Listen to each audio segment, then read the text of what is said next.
Yeah, as you can see, we're pretty excited about all this stuff. We're at Flowery Branch, first day of Falcons training camp. It's Rick Kamla and Hugh Douglas. He's in for Jamie Dukes. Coming up at 1:20, we're going to replay the interview with Dan Quinn earlier this morning on the morning show. But right now, we have linebacker O'Brien Schofield with us here at Flowery Branch. And O'Brien, it's great to meet you. We're going to have fun over this conversation. And I want to start by asking you about your first practice with the Atlanta, well, I mean, you had OTAs and all that kind of stuff, but your first practice of training camp with our Atlanta Falcons and with Dan Quinn in his first day as the new head coach. How did it all go out there? I think it went pretty well. The message coming into camp was recapturing where we left off at, and I think that the effort, you see guys running around, flying around. Coach Sig only had one penalty today, and that's amazing for your first day back. We played a lot of young guys. He's throwing the young guys in the fire and seeing what they can do. So it's exciting as an older guy when you got the young guys taking a lot of reps. Man, forget all that. I don't want to hear all them company lines. Dude, this is the first day of training camp. This is the first day of football season. You got your jersey back. How did it really feel to be out there? Because, last weekend you probably was out hanging out with your fellas or whatever. How did it feel to be back out there on the field for the first one? No, I mean, it's good being out there with your boys, man. Like, that grind all over again. This is what you do. This is what you love to do. And, you see some new faces. Some things happen during the offseason. You see some new faces, and you want to get to know your teammates and see who's going to be ready to ride with you when it comes to nut cutting time. You know what? You talk about riding. You got my juices flowing when you said that. Because you go out there the first day of training camp. What was Dan Quinn's message to the defense when you were out there going through this first practice? He wanted us to recapture the energy, the effort, the strain. He said, don't worry about making mistakes. We're going to judge you from your energy, your effort, and see how hard you go. And that's important, especially the philosophy he had in Seattle, and you know how that went as far as the defense. It's a mentality that the whole team has to capture and understand and be able to apply on an everyday basis.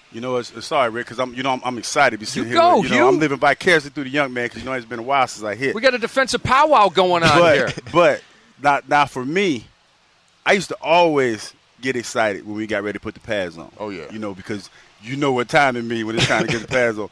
So how is it for you? How is this next practice going to be for you, and what are you going out there trying to do?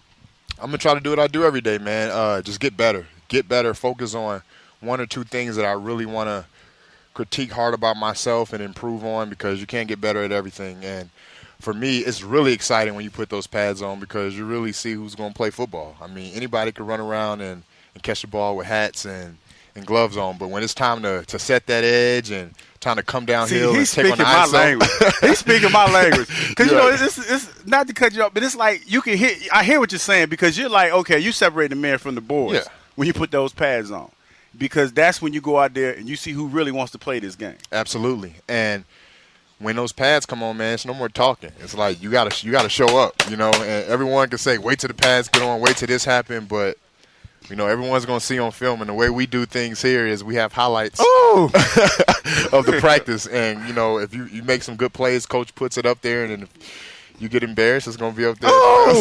So we've got O'Brien Schofield, new linebacker for our Falcons. O'Brien, Hugh Douglas. He needs no introduction for you and most football heads. The guy was an absolute stud and a monster when he played. But you see how geeked up he is right now on the first day of training camp. You guys were in shells today. How about Wednesday when you all are in pads, cracking? Then what kind of Hugh we going to get? We'll get the same one. It's probably going to be more excited. Man, I tell you, man, because that's, as a defensive player, and O'Brien's doing a good job because he's being the representative for the defense, and he's supposed to be. But, dude, that's what defensive players live for. Yeah. Because we about to separate you from the ball. That's the mentality that you got to have as a defensive player. I'm trying to separate you from the ball. That's basically – see, I'm reading between the lines. That's what he's talking about. Because like he said, anybody can catch the ball when you had them pads on. You put them pads on, how can you still hold on to this ball when I'm putting this thigh out on you? I'm about to hit you with this thigh out. Absolutely. And I think the fun thing is that's where the real competition – really starts, because it takes one player to make that big hit and gets the defense going. It's contagious, and that's the energy that we're looking for. I mean, right now all you can do is perfect your craft and be on point as far as knowing your responsibility, but that's what OTAs was for. Now it's time to see who's going to come out and be physical, who's going to have that mindset, who's going to come with that energy and do it every play. So that's the part that's really fun, and I know the fans are going to appreciate that as well. We've got O'Brien Schofield, linebacker for our Falcons. We're out here at Flowery Branch at Falcons training camp, day one of practice. Now, you're heavily tatted, O'Brien, and I appreciate the tats. You've got a tat on the inside of your right forearm. That is the Gucci pattern. Gucci. So that's the first time I've seen a Gucci tattoo. So please explain that one. I'm going to say rookie mistake. I was feeling myself coming in as a rookie. You have that swagger and, you're somewhere you've never been. You're somewhere that you've always dreamed of getting to. And when you put that hard work in, you want to have fun a little bit. But as I look back on it, I appreciate it. I appreciate all my bumps and bruises. It looks good, dude. I mean, I'm not even trying to be negative about it. I'm just saying. Hey, because it's right there with all that media. Yeah, I know. It's that because it's like you're trying to be tough. When they start, you be like, hold up, dog. Give me a minute. Yeah. Let's break this up real quick. I need a minute. I need to get some water. Hold on. Hugh Douglas, you were saying you need a minute? No, dude, look at it. Like, I got tats, too. Dude, no. I know you got tats. You look like you could snack on nails for breakfast, dude, okay? It's all a look. It's a facade. But, dude, you let somebody sit there with a needle, and you got all these nerves in your hand poking and talking about, I got to get the detail.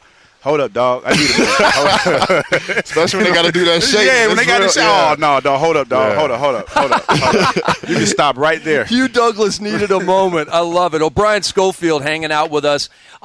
So you win a championship with Seattle in 2013. Dan Quinn was there, right? He's been there the last 2 years. Okay, so now Dan Quinn comes here to Atlanta, new head coach of the Falcons. Boom, O'Brien Schofield is coming along for the ride. What does that tell you about your relationship with Dan Quinn? What does that tell you about Dan Quinn's influence on the Falcons that, obviously you're one of his guys, and now you're changing teams with him?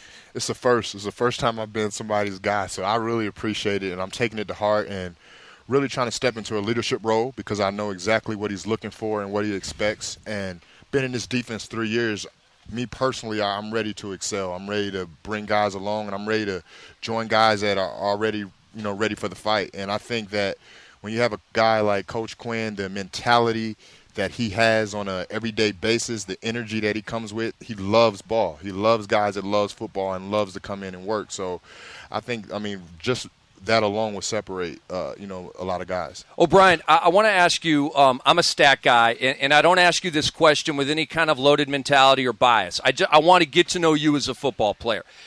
In your last year at Wisconsin, you had 12 sacks. In 5 years in the league, you've got 13 and a half sacks. So I just want to know, are you that LB that is not tracking the quarterback? Or now that you're with the Falcons, will you be put in a position more to get some sacks? Like, who are you as a linebacker? Is it more in coverage? Is it more tracking the running backs? Or are you a pin the ears back and go after the quarterback kind of guy? Well, I don't define myself as a linebacker. I define myself as a football player because in Seattle I played everything. I played every position on the D-line in the game, even nose. I played the Leo. So, I really know the front seven like the back of my hand, on this defense. And for me, it's just being wherever they need me. I've always been that role player guy, but it's nice to be in position to hone in on my skill, my talent, what I'm good at is rushing the passer. Opportunity wasn't always there for me. That's with why the I guys asked. I played with.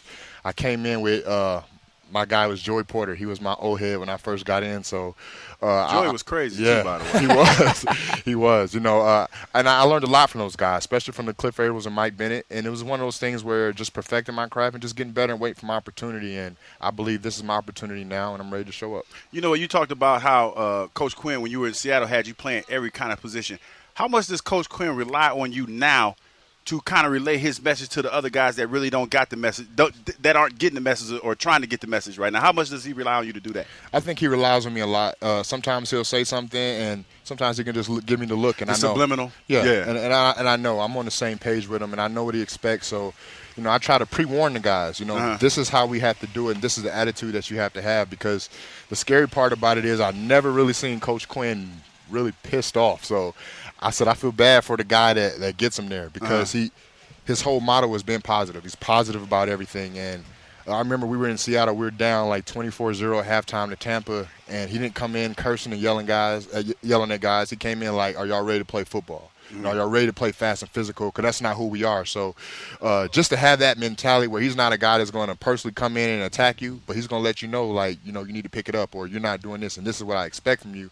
I think from a man-to-man relationship, you appreciate that, and it makes you work harder. Well, Brian Schofield, linebacker, should I say football player for our Atlanta Falcons, joining the Rick and Jamie show. Hugh Douglas in for Jamie. I've got one more for you. In terms of, you've been with Dan, this is your third year now, but you've got a lot of new teammates who are new to Dan Quinn. What are you hearing from your new teammates about DQ and what they like about him? Man, most of the guys I've talked to, they all love him. They love the way the practices go, the flow of, our schedule, his mindset. I mean, he's a fun guy. We have a basketball hoop in the team meeting room where we have competition shoot-offs, on Competition Wednesday. So I think that's something different guys aren't used to. We had music out here during practice. We enjoyed the music. Yes. Did you? Got to put some Wu-Tang Clan a little bit more Wu-Tang. Oh, man, DQ loves some Snoop. He loves some Snoop. Oh, Snoop is cool, too. Snoop is cool, too. DQ loves some Snoop. He loves some Snoop. What else could you sort of identify Coach Quinn with musically? Some Tupac, man. His mentality, man, he's a hard-nosed guy. He likes that upbeat rap, doesn't he? He does. And, he has some playing real low in his room, in his office when he go in there. What do you have? He had some Tupac on Tupac's birthday during the offseason. He had some Tupac playing. I love it. Dan Quinn is, if he's got the serious deal, he's rocking backspin. He's rocking backspin. There's no doubt about it, the old school hip-hop. Hey, O'Brien, you're a fantastic dude. Really, really good to meet you. Go get some sacks. Go get some tackles. Go get some wins, man. Absolutely. Can't wait to It's not going to just be me, man. It's going to be the whole D-line. I'm excited to play with guys like Jason Babbs and Jonathan Babbs. And, the way those things go, man, it's exciting, man. Look, I know the Falcons have been trying to rack up character guys for years. They got a character guy in you. O'Brien Schofield, really appreciate you joining us, man.